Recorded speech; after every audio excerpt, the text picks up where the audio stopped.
Alright, today we're going to be talking about gallows humor, aka dark humor. But part of the reason it's called gallows humor is because there are a lot of plays, particularly it's like everyone's dying, gallows. Um, but they're trying to make the best of it because gotta laugh or you'll cry kind of scenarios. That's where the term gallows humor came from, but you also might just hear the more common term, dark humor. The reason why this is important is because not everyone, most people, handle just dark, dark, dark, dark, dark.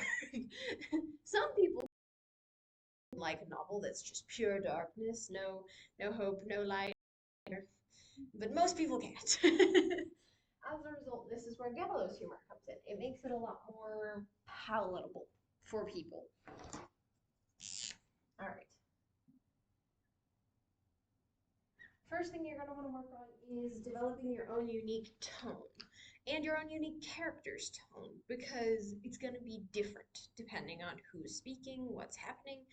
I would highly recommend finding a book that has some dark humor in it and then analyzing what makes this funny, what makes this good. Um, Also, realizing beyond tone, timing, especially in dark humor. If you make a horrible dark joke in the middle of something horrible going on, everyone's going to look at you like, what's wrong with you? But if you make a horrible dark joke at someone's funeral, someone might still look like, what's wrong with you? But they're more likely to just be like, yeah, you know, perfect timing where you're like, hey, we've gotten past it. There's no more danger. There's no more drama. Now I'm gonna make a joke about it. That makes it so it hits right. There's such a thing as timing. Um, and the better the timing is, the better your humor is going to hit. You might see that sometimes even in murder mystery, things like that, right? Where if someone makes a joke about the dead body being stuck in a sewer or something, when they find the body, they're all like, dude, that's messed up. But if they make a joke about it 2 days, everyone's kind of like, okay, that's kind of funny. So there's timing even in real life, right? And that's part of what you need to realize in part of your novel.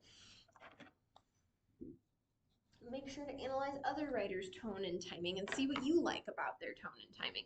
And even if it's not dark humor, just regular humor has good tone and timing that you need to analyze and realize.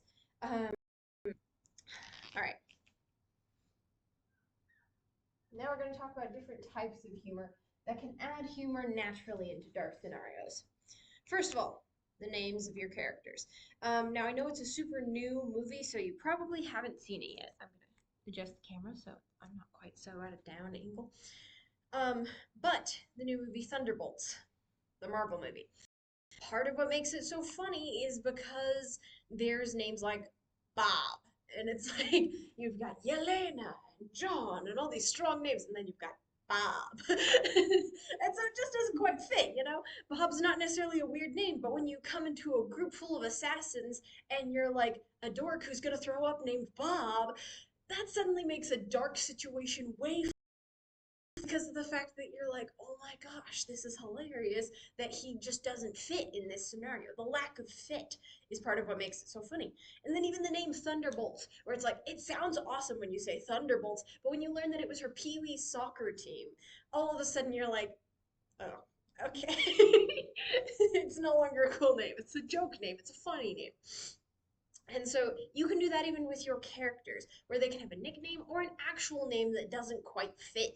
Maybe you have a group of demigods and they're all named after their fathers, like Poseidon or something like that, and then there's one guy who's just named like Joe.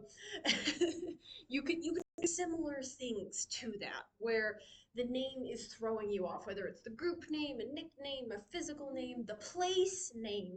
That can also be super weird if you're like going to a bank that the main guy for the bank is for swindle, like that seems sketchy. And yet I had a people couple down the street from me when I was growing up named the Swindles. And if one of them had run a bank, I would have laughed. It just would have been too funny. It's kind of And then I heard about someone the other day who was like, hey, I'm really proud of my name. I was the first doctor to ever be, in my family, and I was super proud of being PhD with my last name and everything. And then she was like, I was determined to never change my name when I got married. And then the man she fell in love with had the last name Sleep, and she was an anesthesiologist. And she was like, I gotta be Dr. Sleep, the anesthesiologist. It's just too funny. So this can actually happen in real life, and that's part of what makes it extra funny when you hit because it makes it extra funny. People are like, no way that's real. And you're like, actually, things like this do happen. And so it makes it a little extra humorous. It makes it so that even if you're in a dark situation, for example, maybe the person's losing their home, but then they go to the bank person named Swindle, and they're like, this really sucks. I'm losing my home to a guy named Swindle. Like, how more obvious can it be that he did something wrong? And everyone's like, maybe he's just a banker. And he's like, his name is Swindle. Like, you could have a whole scene about that. All right. Next thing is extra goofy. This is something that Percy Jackson does an excellent job of, where it'll be like, we literally almost died from a monster, but I'm going to describe the monster as a demon chihuahua, because why not? Makes it extra goofy, right? Where you're sitting here going, that's a hellhound. And he's like, demon chihuahua. And so it's something serious and making it extra goofy or silly or just jesting at it. Or even like in Mark of Athena, where he's like, the drink of the gods, Coca-Cola. Just being extra out there and extra dramatic for the sake of, hey, why not? All right. Next thing we're going to talk about is subplot. So this is kind of obvious, but there's dramatic comedies, there's horror comedies, there's thriller comedies. Comedy is a popular side plot. It's a very popular subplot. The reason why is because they blend so well together. If you get scared and then you have a jump scare and then you laugh, you're more likely to keep watching the movie than if you're screaming to freaking the high heavens and dying. Most people don't like horror movies like that. However, if you add in a quick little jump scare laugh every once in a while, people can last longer and they might watch the whole movie because they feel like, and it's also part of the horror aspect too. If you want something dark or horrific, it feels more dark and horrific if you have a sense of hope and a sense of like of the characters and a sense of like of the scenario. And so if you're just moving forward through that and you feel good about things and then things take a dark turn, it feels more dark because it has that contrast in some ways. All right. Going back to types of humor. Sarcasm. This one can always be a lot of fun. You can have characters that, use sarcasm to their very clear advantage. For example, if someone thinks that someone's an evil person and they're actually not, they might be like, yeah, I am the evil one, secretly got snake eyes. Let me just take out my contacts real quick. Having that sense of sarcasm can help lighten the mood, even if it's not accurate. This is another thing that Thunderbolts used very well, where there was a lot of sarcastic comments going on, or even just comments where they'd be like, it's bulletproof. And they're like, bulletproof, you say, right as the window gets shut up. And they're like, bulletproof-ish. So that was a mix of sarcasm and you can blend different types of humor together. You don't have to just pick a stick with only that type. You can mince meat it in. And take a little bit of this, take a little bit of that. All right. Next thing you can do, add a little flavor to your dark drama.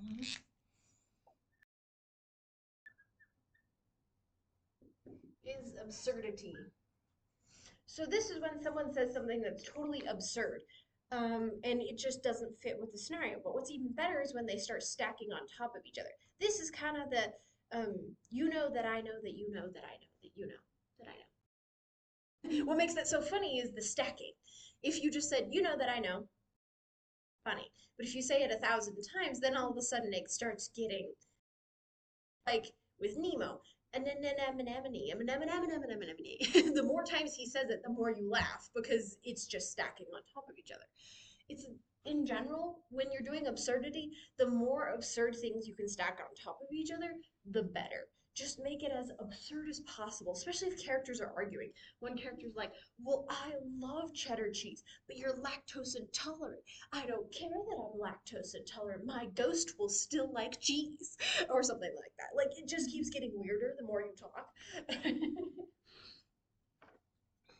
All right. I think one of my favorite ones that I saw, though, I think it was from Six of Crows. I could be wrong, though. I haven't actually read it. It was just something that I saw last night where someone was like, this is a great example of absurdity.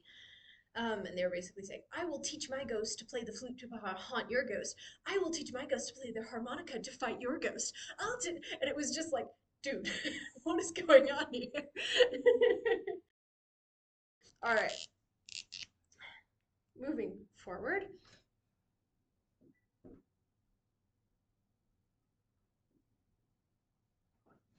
This one is a little bit more complex.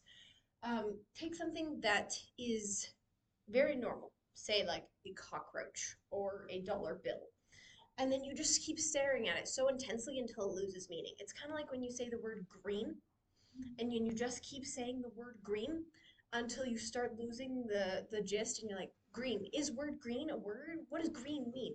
Green. And it slowly starts losing meaning.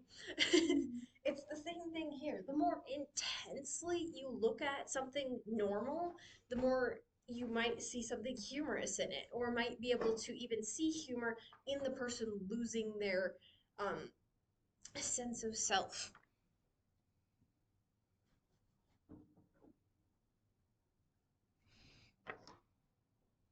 All right. Another great thing you can do for humor is also make it relatable. It's obviously going to be much less relatable if an elf is like, "Oh, you've never been through blah blah blah random ritual before," and we're like, "No, I haven't, so I don't understand anything you're saying." But if you're like, "Well, you've never been stabbed in the gut before," it's like, even if I haven't been stabbed in the gut before, I've typically maybe been kicked in the gut, maybe had cramps or pains of some sort that I can relate to that and be like, oh, ouch, geez. You can have things that are similar or adjacent, or even if you do decide to go with the strange elven ritual thing, maybe describe it and be like, it's like sitting in a sauna for 12 hours or something like that. Then I can be like, oh, Florida, got it. And I can find it more relatable. Make sure that it has some sort of basis in our reality, even if it's another reality. That's the beauty of fantasy, is even if it's another reality, that doesn't mean you can't have something similar. Um, for example, if you wanted, you could have a place that has a humid jungle. Even if I haven't been to the jungle, I've been to Florida. That was plenty humid. And so when people start making jokes about or complaining about the humidity, I can be like, I understand what they're going through. I've been there. Or even if I haven't been there, sometimes the absurd can really help. For example, when I hadn't ever been to Florida or anywhere else humid for that matter, I was reading a book and they started describing how they were like sitting in this heat for so long, sweat trickling down my back. I feel like a piece of butter on a hot pan. I'm dying. And I was like, I mean, that sounds terrible. I could relate to it even though I had never been to Florida before. And then when I went to Florida, I was like, this is what that feels like. It's suddenly so, even if you have a fantasy or a science fiction universe, that doesn't mean you can't use some form of relatability. Yes, question. That is true. Like I sometimes read a few descriptions in books and Yeah. I just think, huh, that's interesting, that's nice. And then I experience it. And And you're then like, I understand exactly. You're like, I like I get it once now. saw like something he was punched in the gut and the air left out of his lungs, something like that. Yes. Yes. I once was knocked into a wall Oh because no. of a wave, a current, something like Yeah. that. And I felt the air come out of me. I wasn't able to suck in air. That, oh, so that's how it feels. You're like, that is literally how it feels. Yes. And so even if the person hasn't experienced something, giving a good enough description can make it relatable. So then when someone does experience it, they're like, oh my gosh, it's real. I've seen it. I've felt that. And then if they have or haven't felt it, either way, they can find that relatable and connect to that. Um, that's another great point that I was going to move on to is connection. Sometimes the funny things can come through your character's relationships, right? For example, the classic right? Ron's a dork. Let's be real here. He's a weirdo. But that's part of what makes it so funny is his connection to Harry and Hermione, who are fairly dang intelligent people. Not that Ron's not intelligent, but he's certainly not the brightest bulb out of the three. Let's be real here. um, and so that connection makes it so that it's way more funny. If you just had Ron by himself, he'd be kind of funny. But the contrast between Harry, Hermione, and Ron is what makes them all so funny. Even in the first book, the contrast of connection when Hermione was like, "I just check this out for light reading," you know, that That's makes it really way really funnier because of Harry and Ron. If it had been like her two nerd friends who also checked out stuff for light reading, they would have been like, "Oh yes, light reading," and it wouldn't have been funny. But because they were two very normal guys thinking this was insane, that's what made it funny. And so sometimes your characters' connections between each other can enhance the humor. Their differences can help make it even more funny.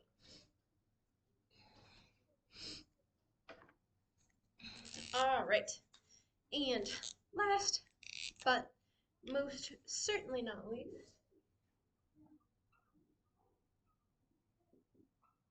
being dramatic. Now, is there such a thing as melodrama which can make things cheesy, as we talked about in a previous lesson? Yes.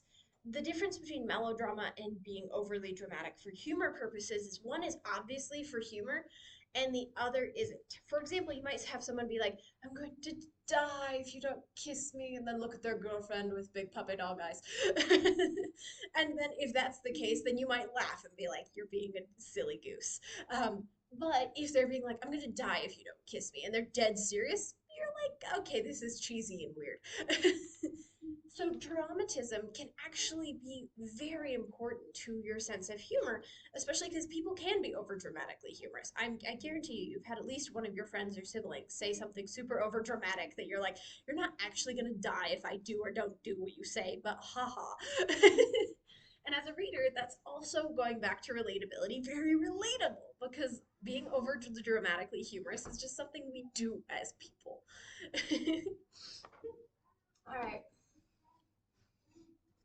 last but most certainly not least, teasing. Now, this one is hard because sometimes it's hard to tell if people are teasing even in real life, right? But in books, the beauty of teasing is that you can make it much more obvious to the reader than it might be to you. You can have it be like said in a very overly dramatic tone, or winked, or smirked, or you can add all sorts of facial expressions that even though you as a person might miss them in real life, your reader won't because they're reading it. And then it makes it so that when they're teasing each other, it's far more interesting. Like the typical, usual, when you have a girl walk in and she's staring at a guy and her friends all go, ooh, and shove her, that teasing can be extra funny because you might relate to it being that girl or might relate to being that friend. Or similarly on the guy's side being like, ah, yes, that girl, or something like that.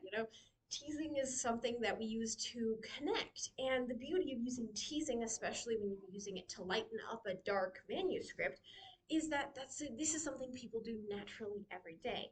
So this one doesn't even have to have as much timing to it because of the fact that it involves relationships. You might have a detective, for instance, being teased by their partner because they're like, oh, your boyfriend's coming over, or whatever. And then you don't have to worry as much about timing because it's not involving the case directly, whatever the dark thing is. It's involving something else. All right. Any questions about doing humor well, specifically with the tricky scenario of dark humor? Because, you know, when a manuscript gets dark, you need a laugh, or you'll just cry or scream, or both. No thoughts? Okay, cool. Seems like I explained it adequately enough then. All right, last warning. Today is the 19th. Next week is Memorial Day. There will be no Writers Club. Sorry, I wish I could, but the library will be physically closed. I cannot get in. Even if I wanted to be a rebel and host Writers Club anyway, I cannot. So, this is the last week that we will be having Writers Club before the writing contest is due. You have 10, technically 11, counting today, more days before it is due. It's due on May 31st. Make sure that you get it turned in before we close. We close at 4 p.m. that day. So make sure you get it in. It will not count if you don't get it in before 4 p.m. I'm not making my coworkers keep the library open just for you. If you really have to and you're like sick or something, you can email me because you guys do have my email. Just hit reply on one of the Writers Club reminder emails and send it in digitally. I will still accept it. But don't like bang on my coworkers' doors while they're locking up, please. There's lots of people during the scary story contest that will be like, wait, no, no, and we're like, we have to close. So, so please don't do that. If you really have to, just email me. I would prefer that to banging on the doors before we close. All right. So thank you guys so much. If you guys have any questions or need any help, please just let me know. So we